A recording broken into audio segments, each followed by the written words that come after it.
भाजपा के कैंडिडेट हैं वो सिर्फ वोट मांगते हैं मोदी जी के नाम पे, क्योंकि उनको अपने खुद के विकास का कोई रिपोर्ट कार्ड दिखा नहीं पाते हैं। आप उसको जीत क्यों बोल रहे हैं?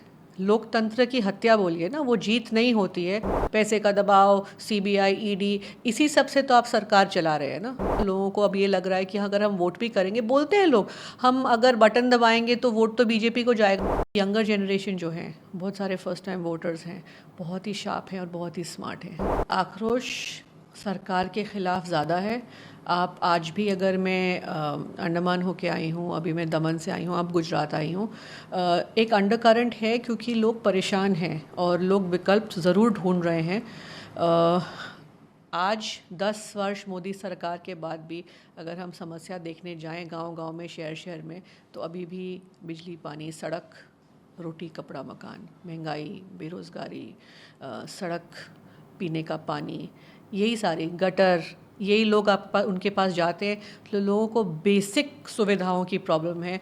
उनको ये नहीं पता चल रहा है कि चाइना में क्या हो रहा है, पाकिस्तान में क्या हो रहा है, नहीं, पर उनको ये भी दिख रहा है कि ये सरकार की तानाशाही जो है अब बहुत ज़्यादा हो गई है। विपक्ष को टारगेट सिर्फ किया जा रहा है, अपना खुद का कोई जवाब नहीं दे पा रहे हैं। तो लोग समझदार हैं। और एक चीज़ और जो मैंने देखी है कि यंगर जनरेशन जो है, बहुत सारे फर्स्ट टाइम वोटर्स हैं, बहुत ही शार्प हैं और बहुत ही स्मार्ट हैं, देख रहे हैं कि क्या चल रहा है।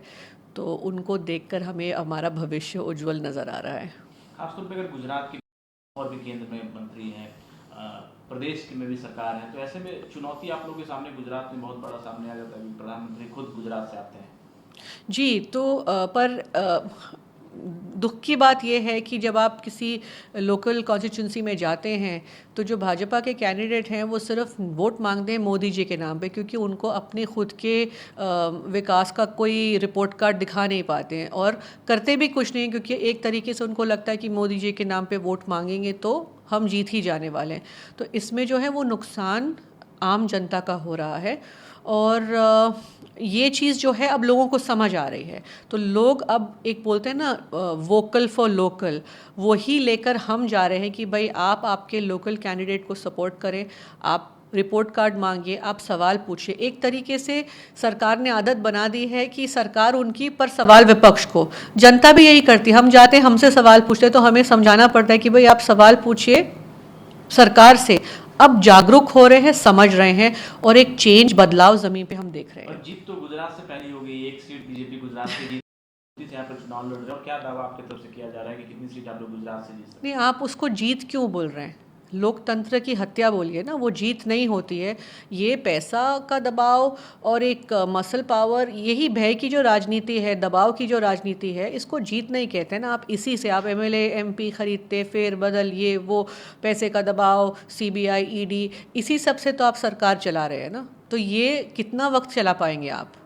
आप मानते हैं कि फेयर इलेक्शन हो रहा है अभी तक, क्योंकि 2 चरण में चुनाव हो चुका है देश भर में और आप भी घूम रही, तो फेयर इलेक्शन चल रहा है देश भर में?